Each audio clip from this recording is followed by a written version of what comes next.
इस वीडियो में हम पढ़ेंगे धातुओं का निष्कर्षण यानी कि एक्सट्रैक्शन ऑफ मेटल कि मेटल का एक्सट्रैक्शन किन प्रोसेस के द्वारा कैसे कैसे किया जाता है।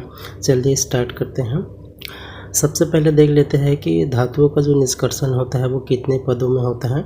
तो हम यहाँ पर क्या देखेंगे, 4 स्टेप्स में देखेंगे।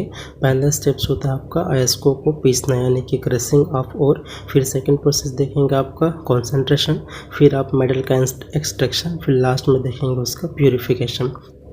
फर्स्ट प्रोसेस देख लेते हैं अयस्कों को पीसना यानी कि क्रशिंग ऑफ ओर को किस प्रकार से उसको क्रश करते हैं। क्रशिंग का मतलब ये है कि जैसे आपको अयस्क मिलता है किसी भी खान से या जहाँ पर से भी आपको प्राप्त होता है, वो बड़े बड़े चट्टानों के रूप में या पत्थरों के रूप में रहता है। तो उसको सबसे पहले क्या करते हैं, क्रश करते हैं और बहुत छोटे छोटे पार्टिकल में उसको बारीक पीसते हैं, जितना छोटा हो सकता है। वो डिपेंड करता है कि कौन सा ओर है और कितने साइज़ का हमें चाहिए। तो यहाँ पर जो क्रशिंग होता है, वो क्रशिंग जो होता है वो 3 टाइप्स का हम पढ़ते हैं। पहला तो होता है प्राइमरी क्रशिंग, सेकंड होता है सेकेंडरी और टर्सरी क्रशिंग। ये डिपेंड करता है कि किस टाइप के साइज़ और उसका शेप जो है उसका ज़रूरत है। यहाँ पर हम अलग अलग एग्जांपल देख लेते हैं कि कौन कौन सा आपका क्रशर जो है वो काम करते हैं। तो यहाँ पर फर्स्ट एग्जांपल है जॉ क्रशर, सेकेंड आपका gyratory crusher, cone crusher, roller crusher, hammer crusher, impact crusher, mineral sizer crusher. ठीक है, ये अलग अलग टाइप्स है आपके क्रशर के। इसमें से मैं किसी एक को बता देता हूँ। जैसे कि आपका जॉ क्रशर जो होता है, जॉ क्रशर क्या होता है, एक वी शेप्ड का इस प्रकार से क्या रहता है आपका क्रशर रहता है। ऊपर की ओर चौड़ा और नीचे की ओर संकरा रहता है। ऊपर से जैसे आप डालोगे बड़ा बड़ा चट्टान को डालोगे तो वो क्या होता है, बहुत छोटे छोटे पार्टिकल के रूप में क्या होता है यहाँ पर क्रश होके निकल जाता है। ठीक, इसी प्रकार से बाकी क्रशर्स भी होते हैं, उसको आप लोग देख लीजिएगा। इसमें जो क्रशर होता है उसका सिलेक्शन कैसे करते हैं, तो क्रशर के सिलेक्शन के लिए कुछ बातों का ध्यान रखते हैं, जैसा कि प्रोडक्शन रिक्वायरमेंट कैसा है, मतलब साइज कैसा चाहिए, शेप कैसा चाहिए। इसके रिक्वायरमेंट कैपेसिटी के अकॉर्डिंग क्या करते हैं, हम क्रशर का चुनाव करते हैं। सेकंड देखते हैं कि ओर का कैरेक्टर कैसा है। ठीक है, कॉपर है, आयरन है, किस प्रकार को ओर है। थर्ड देखते हैं तो ऑपरेशन कंसिडरेशन है वो कैसा है, जैसे कि पावर डिमांड हो गया, इक्विपमेंट अवेलेबिलिटी हो गया, कॉस्ट रिप्लेसेबल हो गया, पार्ट्स हो गया। ठीक है, इस प्रकार से लास्ट देख लेते हैं कैपिटल कॉस्ट होता है वो किस प्रकार से है। तो इन सबको देखते हुए क्रशर का चुनाव किया जाता है। कंसंट्रेशन ऑफ ओर में देखते हैं अयस्क जो होता है, अयस्क और गैंग, इन दोनों के गुणों पर डिपेंड करता है कॉन्सेंट्रेशन का प्रोसेस जो होता है। ठीक है, आपका जो ओर है, ठीक है, और प्लस आपका जो गैंग है, ये इन दोनों के जो प्रॉपर्टी होता है, इन प्रॉपर्टी पर डिपेंड करता है कि किस प्रकार का कॉन्सेंट्रेशन प्रोसेस हमें अपनाना है। जैसे कि देख लेते हैं कॉन्सेंट्रेशन प्रोसेस में क्या क्या रहता है।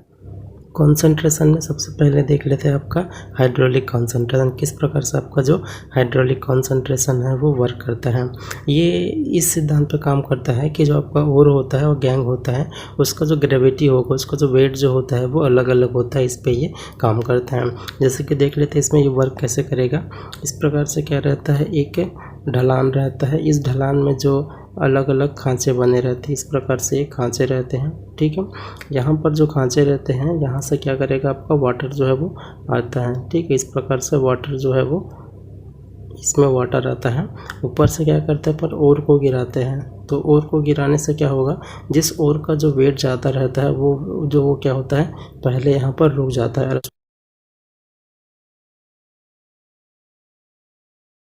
इस प्रकार से क्या करते हैं, वाटर के साथ ओर को डाल देते हैं। जिसका वेट ज़्यादा होता है, जिसका कम होता है, वो अलग अलग जगह पर सेपरेट हो जाता है।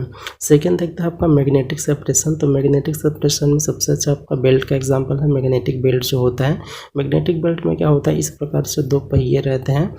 ठीक है, ऐसे 2 पहिए रहते हैं, इसमें बेल्ट लगा रहता है। इस प्रकार से ये बेल्ट जो है घूमते रहता है।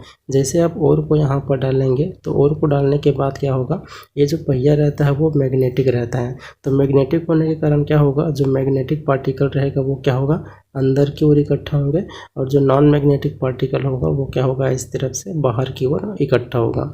ठीक है, इस प्रकार से आपका मैग्नेटिक सेपरेशन जो है वो वर्क करता है। थर्ड एग्जांपल देखते हैं फ्रोथ फ्लोटेशन प्रोसेस के द्वारा किस प्रकार से कॉन्सेंट्रेशन होगा। तो फ्रोथ फ्लोटेशन प्रोसेस में क्या होता है, ओर और गैंग के वेटिंग प्रॉपर्टी पे ये डिपेंड करता है। ठीक है, किस प्रकार से उसका जो वेटिंग प्रॉपर्टी है। जनरली ये जो होता है वो सल्फाइड ओर के लिए यूज़ होता है। ठीक है, जैसे कि यहाँ पे फ्रोथ फ्लोटेशन में क्या करते हैं, इस प्रकार से एक बर्तन रहता है, बर्तन में क्या करते हैं, ओर को मिक्स करके पानी के साथ डाल देते हैं और इसमें एक ऑयल डाल देते हैं। अब इसमें जब गर्म वायु की तेज़ धारा प्रवाहित करते हैं तो जो आपका अयस्क रहता है वो क्या होता है, झाग के रूप में ऊपर जाता है, जिसको हम लोग अलग बर्तन में इकट्ठा कर लेते हैं, और जितना भी अशुद्धि रहता है वो नीचे की ओर बैठ जाता है। इस प्रकार से आपका फ्रूट फ्लोटेशन प्रोसेस जो है वो वर्क करता है। फोर्थ देख लेते हैं आपका लीचिंग प्रोसेस। लीचिंग प्रोसेस क्या होता है, सॉल्युबिलिटी प्रॉपर्टी पे डिपेंड करता है कि ओर और गैंग का सॉल्युबिलिटी प्रॉपर्टी किस प्रकार है। जैसे कि आपको एक एग्जांपल के थ्रू मैं बताता हूँ। मान लो मुझे बॉक्साइट से एल्यूमिनियम का निष्कर्षण करना हो, तो यहाँ पे ओर के साथ क्या करता हूँ मैं, कॉन्सनट्रेटेड NaOH लेता हूँ। तो जब बॉक्साइट जो है वो H2O प्लस NaOH, मतलब क्या होगा, ये जो सोडियम हाइड्रोक्साइड है वाटर में डिजॉल्व है, कॉन्सनट्रेटेड है, तो इसके साथ जब रिएक्ट करता है तो एक बार सोडियम एल्यूमिनेट बनाता है। ठीक है, एल्यूमिनेट बनाता है, प्लस जो वाटर रहता है और इम्प्यूरिटी बनता है। अब ये जो इम्प्यूरिटी रहता है वो इनसॉल्युबल रहता है, जिसको हम लोग छान के अलग कर लेते हैं, और यहाँ से क्या होता है, सोडियम एल्यूमिनेट प्राप्त होता है। उसके साथ साथ क्या बना है, जो सिलिका का जो अशुद्धि रहता है, वो सिलिका जो होता है वो सोडियम हाइड्रोक्साइड का रिएक्शन करके क्या बनाता है, सोडियम सिलिकेट बना लेता है, प्लस इम्प्यूरिटी रहता है। अब यहाँ पर जो इम्प्यूरिटी बना उस सभी इम्प्यूरिटी को क्या करते हैं, हम छान कर बाहर निकाल लेते हैं या छान कर उसको अलग कर लेते हैं। ठीक है, अब जो आपका सोडियम एल्यूमिनेट बना था, उस सोडियम एल्यूमिनेट का क्या करते हैं, कार्बन मोनोऑक्साइड उसमें जब प्रवाहित करते हैं तो उसका क्या होता है, अवक्षेपण हो जाता है। ठीक है, यहाँ पर क्या करते हैं, CO2 प्रवाहित करते हैं, तो वो जो होता है एल्यूमिनियम हाइड्रोक्साइड के रूप में अवक्षेपित हो जाता है।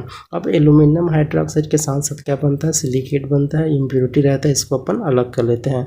फाइनली फिर क्या करते हैं, जो एल्यूमिनियम हाइड्रोक्साइड रहता है उसको बहुत गर्म करते हैं, तो गर्म करने से क्या होता है, जो एल्यूमिनियम जो होता है, एल्यूमिना जो होता है वो बाहर निकल जाता है। ठीक है, इस प्रकार से हमें क्या मिलता है, बॉक्साइट से Al2O3 प्राप्त हो जाता है।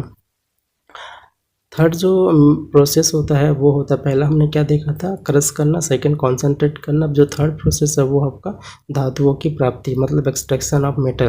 तो यहाँ पर क्या करते हैं, रोस्टिंग हो गया, कैल्सिनेशन हो गया, स्मेल्टिंग हो गया, बेसिमराइजेशन हो गया, ये सब प्रोसेस होता है। रोस्टिंग और कैंसिलेशन एक साथ नहीं करते। जैसे कि कॉपर है तो कॉपर में क्या होता है, रोस्टिंग होता है, लेकिन अगर आयरन है तो आयरन में क्या होता है, आपका कैल्सिनेशन होता है। तो डिपेंड करता है कि कौन सा आपका ओर है, उसके अकॉर्डिंग क्या होता है, ये चेंज होता रहता है। इसको अपन डिटेल में क्या करेंगे, जब एक्सट्रैक्शन ऑफ मेटल पढ़ेंगे तो वहाँ पर पढ़ेंगे।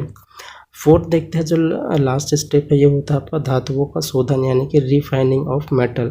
रिफाइनिंग ऑफ मेटल जो होता है वो अलग अलग प्रकार से आप कर सकते हैं। मैं आपको 3 एग्जांपल बताता हूँ। पहला होता है आपका इलेक्ट्रोलिटिक रिफाइनिंग, सेकंड होता है लिक्वेशन रिफाइनिंग, और थर्ड होता है आपका डिस्टिलेशन रिफाइनिंग। इलेक्ट्रोलिटिक रिफाइनिंग में क्या होता है, जैसा कि आपको पता है, एक बर्तन में क्या करते हैं, इलेक्ट्रोड लेते हैं, 2 इलेक्ट्रोड, एक रहता है आपका कैथोड और एक रहता है आपका एनोड। एनोड में ऑक्सीडेशन होगा तो क्या होगा, ये घुल के क्या होता है, सॉल्यूशन में चला जाता है, और सॉल्यूशन में जाने के बाद क्या होता है, कैथोड में वो क्या होगा, जमा होते जाता है। इस प्रकार से उसको बाद में अपन अलग करके निकाल लेते हैं। तो ये होता है आपका इलेक्ट्रोलिटिक प्रोसेस। लिक्वेशन प्रोसेस में क्या होता है, जैसे कि मान लो इस प्रकार से एक ढलान वाला जगह रहता है, यहाँ पे क्या होता है, इसको मेटल को क्या करते हैं, गर्म करते हैं, तो जो जल्दी गर्म होकर मेल्ट होकर क्या होता है, नीचे इकट्ठा हो जाता है। ठीक, इस प्रकार से लिक्वेशन प्रोसेस को भी अपन यूज़ कर सकते हैं। थर्ड होता है आपका डिस्टिलेशन रिफाइनिंग। डिस्टिलेशन रिफाइनिंग में क्या होगा, अलग अलग जो मेटल्स रहते हैं और अशुद्ध रहते हैं उसका जो अलग अलग टेम्परेचर पर वो क्या होता है, इवेपोरेट हो जाता है, डिस्टिलेशन हो जाता है। तो अलग अलग टेम्परेचर पर हम उसको गर्म करके अलग अलग रिफाइन कर लेते हैं। इस प्रकार से इन 4 प्रोसेस के द्वारा क्या होता है, मेटल का जो एक्सट्रैक्शन है वो होता है। अब उसके आगे के और जितने भी आपके प्रोसेस बचे हुए हैं, जैसे कि डिस्टिलेशन, रिफाइनिंग, इलेक्ट्रोलिटिक रिफाइनिंग, या फिर आपका बेसिमराइजेशन, स्मेल्टिंग, इन सबको डिटेल में हम नेक्स्ट वीडियो में पढ़ेंगे।